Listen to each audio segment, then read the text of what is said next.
On today's show, we are reviewing the new DC animated film, The Flashpoint Paradox.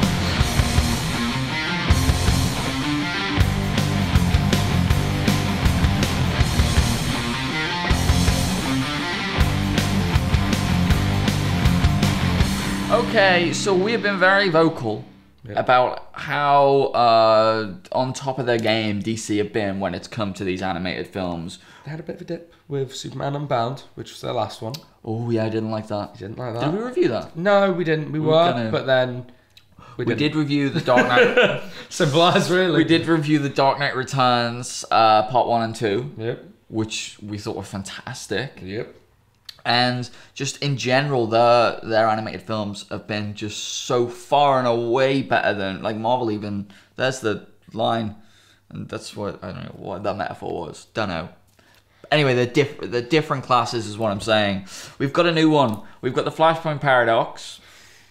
Have you read it? I haven't. Neither have I. So we're both going into this completely fresh, we don't know anything about the plot. This was the start of the end of the old DC and in with the new 52 DC. Yeah, yeah. So I knew nothing about the plot of this film. I knew it was sort of timey-wimey, but I didn't really know any specifics. Wibbly-wobbly. Yeah.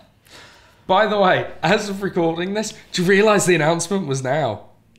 What announcement? Doctor Who. Oh, yeah. I know! How annoying! Anyway. Never mind. I just wanted to... I did see on Twitter. But go on. What did you think of The Flashpoint Paradox? So, I mean, I don't know how many viewers know, but we both started reading DC again with the new 52. So I literally had no knowledge of this. Not quite. Oh, no, you were a little bit before. You? I only read a few issues. I was Batman and Robin. I wanted to get on Green Lantern. I was trying Green Lantern, and it was working for a little bit, but more or less we jumped back on the new 52. Hardcore. But yeah, so I knew very little about this story, and it's certainly not what I was expecting. Same. It wasn't what I was expecting, and I loved it. Absolutely loved it. This story, whilst I say that, there were a few moments in this where I was like, a little bit expositional, like painfully expositional sometimes. Like, you know, he's talking about the rogues. He's like, who's like, the Flash's rogues. They're his deadliest enemies, bent on taking over Central City. I'm like, a little bit much. Just tone it down a little bit. There was a few moments like that, and there was quite a bit of exposition from here and there, but that was okay.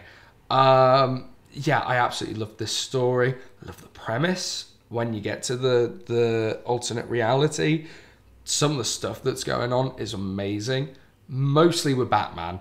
Like, Batman steals the show every time with these things. However, it was wonderful to see Aquaman at last in the animated universe. And have a huge role in it as well. Huge role, yeah. Wonder Woman, I did not dislike in this.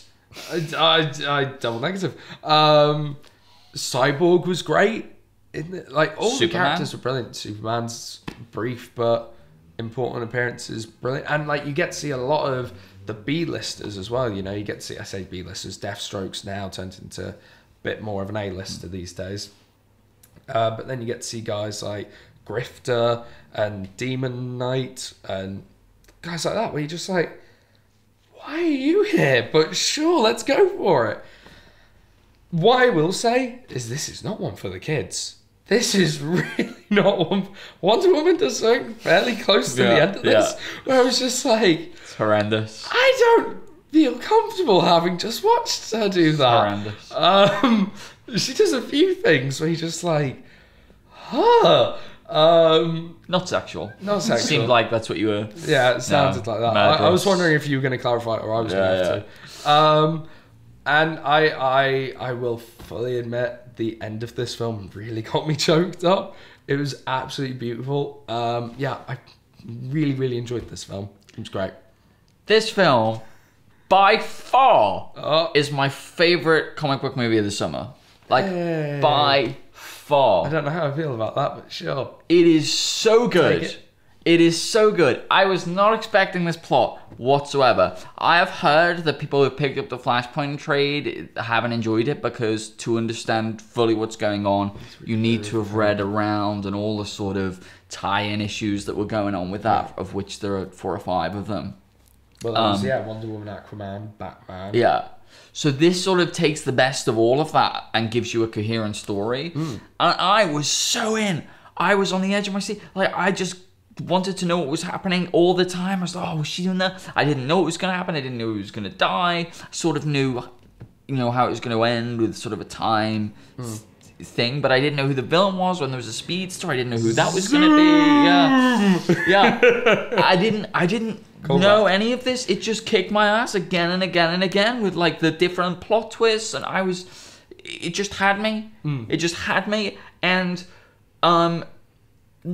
it's crazy that Marvel are just nowhere near the standard, and I don't understand how it can be. They've got the stories. They've got the stories, like they're there. They've got these wonderful Marvel stories. Just, I don't get it. I don't get it. The other thing is, it isn't just the stories, and the fact that like their balls. I mean, I don't know what age this is. Is it 12? I think so. Yeah. It must be a 12. I can't see them doing a 15, but it feels a lot like a 15. And like the fact that they're ballsy enough to put that in, and so this is also this is the comic book film that happened this summer that respects their audience so much. Like, there is a bit of exposition, but it's not like to enhance the plot. Like, all the twists and turns and things like that all happen as they should. They all happen as they're meant to.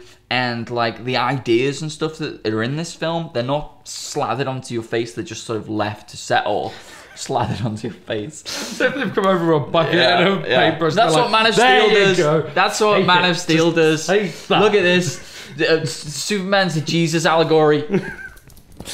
But this doesn't do that. It's very, very respectful of its audience, and it's an animated film. Also, like, the animation is also so far ahead of anything Marvel are doing. I was going to say, very similar to Young Justice. Yeah, so they've realised. What was going on with Superman's head? That's the plot point though. No. I mean, normal Superman's head. Oh yeah, well. He has tiny face syndrome again. Yeah. But like they've realised that Japanese clearly do the best animation. Like, they're so good at it. They've done it for years. So let's just emulate that style. Whereas Alright, whatever, we'll get into a debate afterwards. But whereas the Marvel animation is so fucking ugly. Like, the character models make me cringe I can't sit through them. I love the idea you just sit there at the screen whenever a Marvel animated film comes, just like, I don't like it. You know what, the Ultimate Spider-Man character models weren't that bad when they were in their costumes, but then like, even Peter Parker just looked weird and blocky and American. Hate that fucking American animation. John Romita Jr. like... No, it's not. It's like American animation. Like, it's horrible. It's so bad. But anyway, this is wonderful. It's my favorite comic book movie of the summer by a mile. Watch it, enjoy it, especially if you know nothing about Flashpoint. Don't read any spoilers or anything like that. It's beautiful. It's gory. It's respectful, and it'll keep you on the edge of your seat. And it uses naughty words, which is always fun. Yes. Cool. So that will do us for today. If you have watched the Flashpoint Paradox, we'd love to know what you guys thought of it. So please tell us down. Or also, like, is it worth reading the comic? Yeah, do let us know, because I'm tempted now. Yeah. But again, if it is a case of I'm not going to understand it, I don't want to read it. Yeah. But yeah, you can also let us know over at Comic Book Show 1 on Twitter. Indeed, you can. Don't forget to join us on Friday, where we'll be talking our favorite comics in the month of July. We'll see you there. Huh.